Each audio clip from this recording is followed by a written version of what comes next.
Welcome back to 2024, the new year. So during this new year, we're just racking up a few of the stories that are coming out. The first thing I want to mention is that Norway, the court case between JW.org and Norway will be happening on Monday of this January. So that's just well, what is that, tomorrow? Yeah, it's coming out. It's going to happen. So we will keep you up to date on what news feed we get from that court. We are working with one of the people that are actually sitting in the courtroom. So apparently we can't get any information, I think, while the court is in session. But as soon as it's done, we should be able to get the first news out.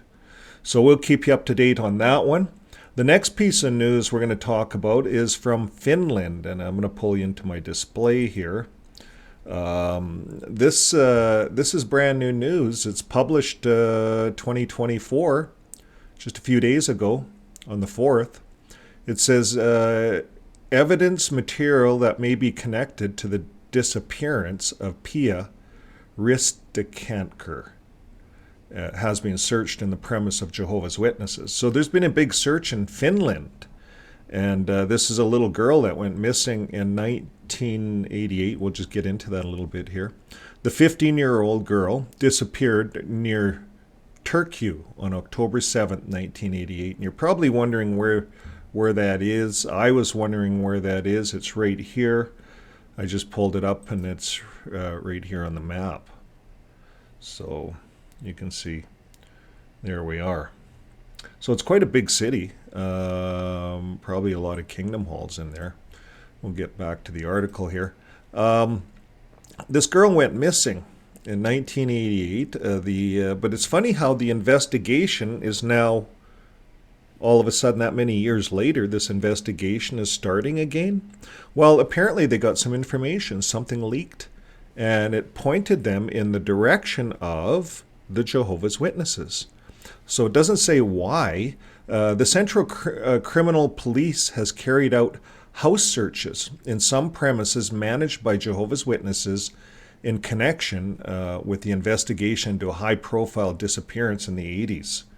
I'll just give you a little bigger screen on there so you can see this. It says the searches concerned with the Jehovah's Witness Kingdom Hall in Pemar, and their archives in the head office. So they went right into the branch.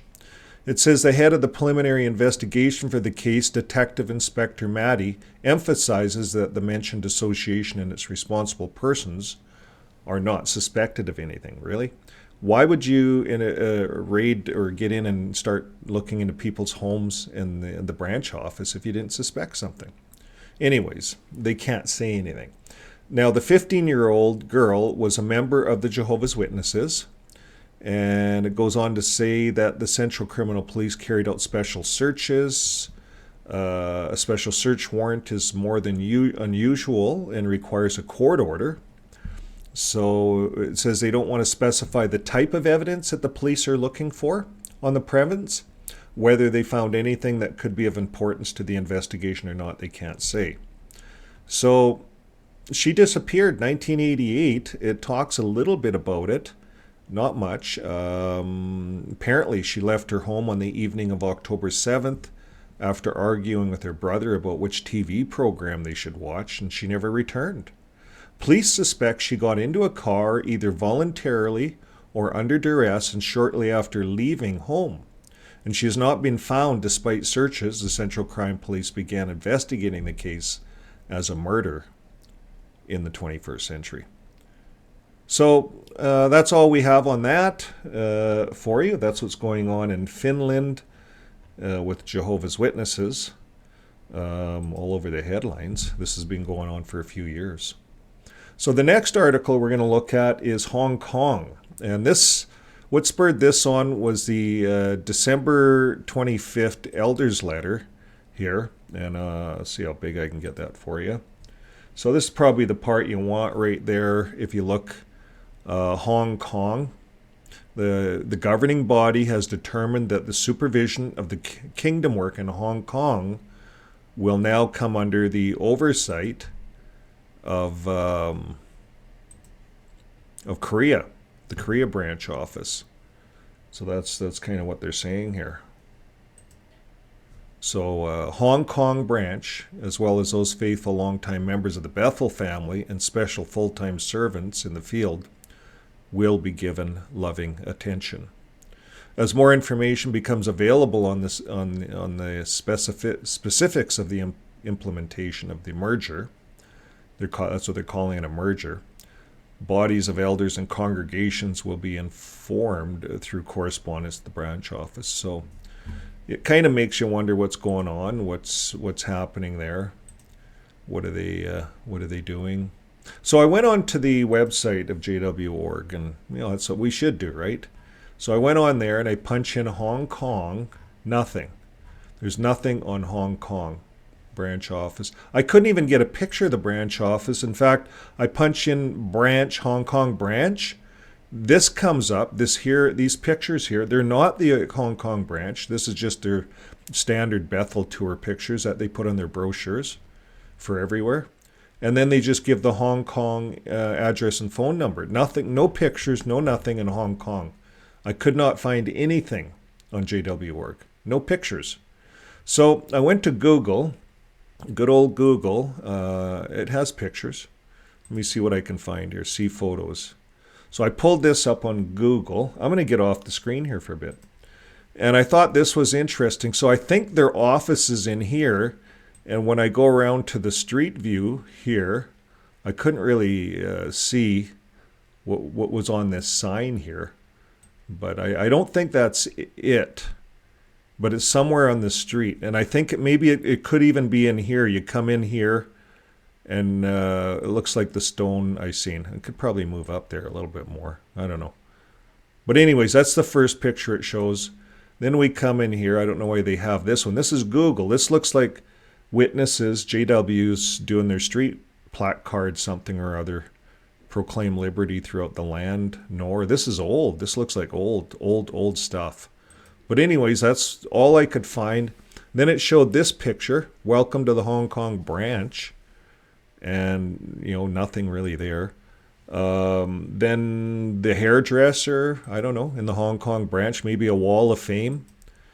I don't know what this is. If you're bad, you get put in here in the Hong Kong branch. Not sure, but it's under the pictures.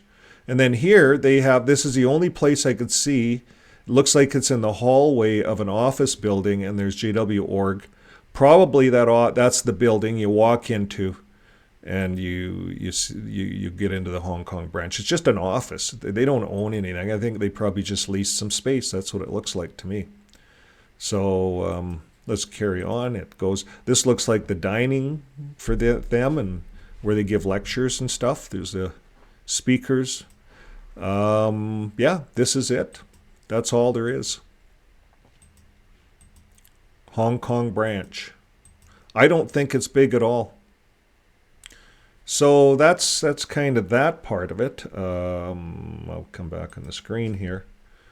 And so I was wondering what was happening. Why are they shutting the Hong Kong branch down? So I did a little bit more research because I couldn't find anything on JW.org. Nothing in the elders letter. So we dug this up. Let me see if I can blow that up for you. No. It's can a religious group that wants to bring down China's Communist Party survive in Hong Kong? This is an article that came out here in 2020.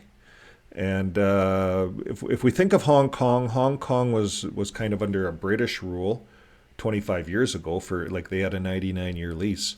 And then it got turned back to communist China. So for the last 25 years, Watchtower has kind of been working under communist China. Well, they just released a new law back in 2020 where they can go in and get rid of these religious movements. And they're mainly focusing on the Falun Gong cult that was springing up there. And I was researching it. It looked like, their motives were good, just like the Watchtower's motives are good. That's kind of what its thing was about. But the big thing, they didn't want these guys on the street. And they didn't want because Falun Gong and his guys would be on the street handing out brochures. So you think of Jehovah's Witnesses, they're on the street with their cart witnessing. It may violate the same laws that they implemented. You see, they don't want anything going against the Chinese government, anything at all. And if your religion is not supporting the Chinese government, you're in trouble. They're going to shut you down. So I was looking at this Falun Gong and why he was persecuted, or his religion was persecuted. It started in 1999 by the Chinese Communist Party to eliminate the spiritual practice of this religion. And Falun Gong's core principles are truthfulness, benevolence, compassion, and tolerance. And it aims at bringing its members to a higher level of morality. It sounds like it's a good thing. Sounds like the Watchtower kind of to me. And it says the interpretations are metaphorical. Falun Gong practitioners believe in Li Hanshi is a god. They believe this person is a god. And they hang on every word he speaks, and he carries an enormous amount of influence over what the believers say and do. So think of it, with the Watchtower, they hang on every word that Stephen Lett and David Splain and all of the governing body says. They get up and give their annual meeting. All of Jehovah's Witnesses hang on those words as if they're God. Really not much difference than this Falun Gong God kind of thing, what's going on there. So why is it a threat to China? Well, initially Falun Gong was banned as a threat to social order because its spiritual beliefs and values of truth, compassion, and tolerance were incompatible with the Marxists' materialism. So China has a very different way of looking at things, and if it's communist, and if you're trying to push something else, you're going to be shut down. And I think that's what's going on with Watchtower. I think they're getting shut down. I think these laws are catching up. All over the world, this is happening. Governments do not want Watchtower standing on the corners and telling everyone that the governments are corrupt and that the governments are going to die at Armageddon. You see, when you start doing that, standing on the corners of the government's streets, it's their streets, they paved the roads and so on and so forth, the taxpayer pays for them. It's not a good message, and there's a lot of religions that are doing it. So this is what we see happening all over the world, and so that kind of brings an end to the JW news. Now I wanted to turn my attention on the XJW community news, and this is a program. I'm going to pin this thumbnail at the end of the video here so you guys can just click on it. But in the XJW community, one of the members, XJW Diaries, put together a recovery booklet for people leaving the Jehovah's Witness religion, because a lot of the indoctrination stays in a person's head forever. So this booklet, it's a you can go over it, you can go read through it in an afternoon, but to really go through it, it takes a couple sit downs. And so what we have done, I was getting hung up on a few things. It's done by a professional, by the way. He had a therapist involved and did a fabulous job. He's putting it out free to the community. And you can make a donation if you wish. But that's all on this video I'm going to pin at the end. This is what's happening in the XJW community. We held our first class. It was booked solid with a bunch of other people.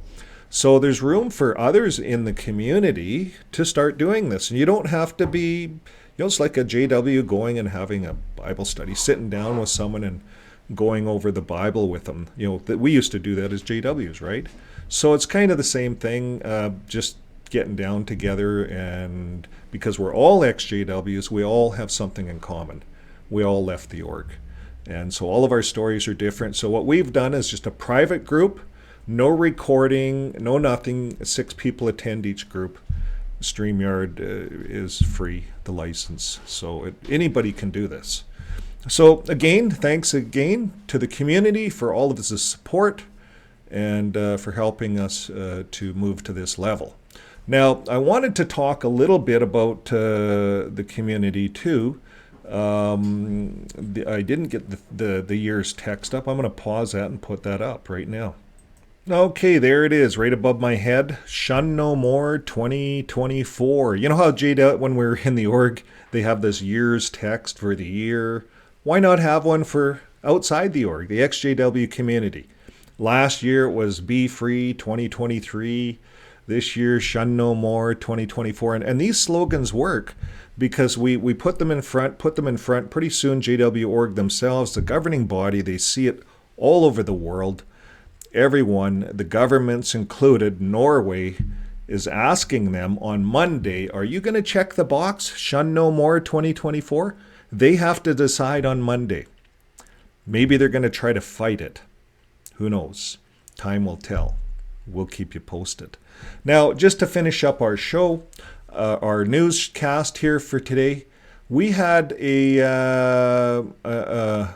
just a random news flick. It's 1 minute and 51 seconds. I'm going to play it right through. Now, I'm going to ask you the question, does God provide miracles? Are there angels out there watching over us? You ever wonder that? You know, even for all of the religions, you know, even when you were a Jehovah's Witness going door to door, did you have some unusual experiences that you thought, I did. Watch this one. It's just amazing. Here it is. This is what's left of the room where Sydney Moore was laying on top of her 1-year-old, shielding him from the tornado as her 4-month-old baby got sucked away and her mobile home demolished. Towering over the rubble of her mobile home and shadowing her crushed car, Sydney's kid's playpen is wrapped around a tree, a jarring reminder of how easily the tornado tossed their 4-month-old baby to the wind. The roof came off first. The tip of the tornado came down and picked up the bassinet with my baby Lord in it. And he was the first thing to go up.